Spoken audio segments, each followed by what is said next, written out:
পুড়ে ছাই সাজানো গোছানো পুরো সংসার, অবশিষ্ট কিছুই নেই।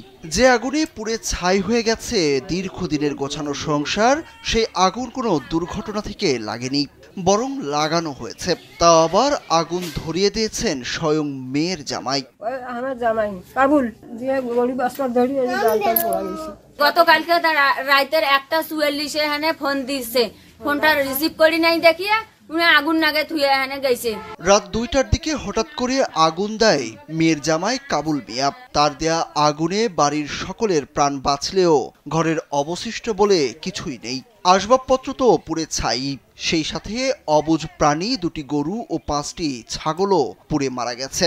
নোভা এলইডি টিভি, ঝকঝকে ছবি, নিখুঁত শব্দ, 5 বছরের ওয়ারেন্টি। নোভা মানে সঠিক মান, নিশ্চিত সেবা। আমরা যখন চিল্লে পাল্লা করলো তখন আমরা দৌড়িয়েছি, দেখি ঘরে থাকুন।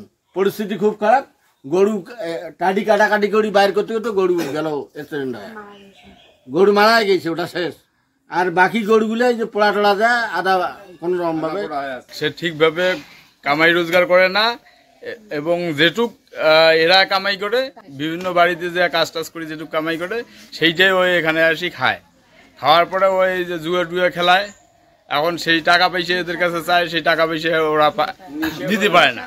লালমনিরহাটের কালীগঞ্জ উপজেলার কাশিরাম গ্রামে নেশার টাকা না পেয়ে শ্বশুরবাড়িতে আগুন দেওয়ার এই ঘটনা ঘটেছে। অভিযুক্ত জামাই মোহাম্মদ কাবুল মিয়া এই উপজেলার তুষভান্ডার ইউনিয়নের বৈরাতি গ্রামের আহির আলীর ছেলে। তিনি বিয়ের পর থেকে শ্বশুরবাড়িতেই বসবাস করতেন। জানা গেছে 15 বছর আগে মমতা ও কাবুলের বিয়ে হয়। এরপর থেকে শ্বশুর মন্টু হোসেনের বাড়িতে থাকতেন তিনি। তাদের 2 মেয়ে ও একটি ছেলে সন্তানও রয়েছে। দীর্ঘদিন ধরে জুয়া ও মাদকাসক্ত কাবুল মিয়া পরিবারকে নানাভাবে হয়রানি করে আসছিলেন। স্ত্রী ও শাশুড়ির কাছে প্রায়ই নেশার টাকা চাইতেন। টাকা না দিলে গালাগালি, মারধর সহ ঘরের জিনিসপত্র ভাঙচুর করতেন। সোমবার সকালে স্ত্রী টাকা দিতে অস্বীকার করলে তিনি ঘর পুড়িয়ে দেওয়ার হুমকি দেন।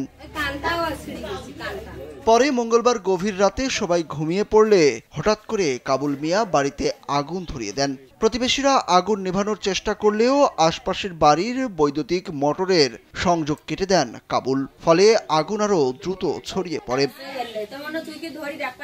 কালীগঞ্জ থানার ওসি তদন্ত রমজান আলী জানান, অভিযুক্তের স্ত্রী মমতা বেগম লিখিত অভিযোগ দিয়েছেন। পুলিশ ঘটনাস্থল পরিদর্শন করেছে। তদন্ত শেষে আইনি ব্যবস্থা নেওয়া হবে।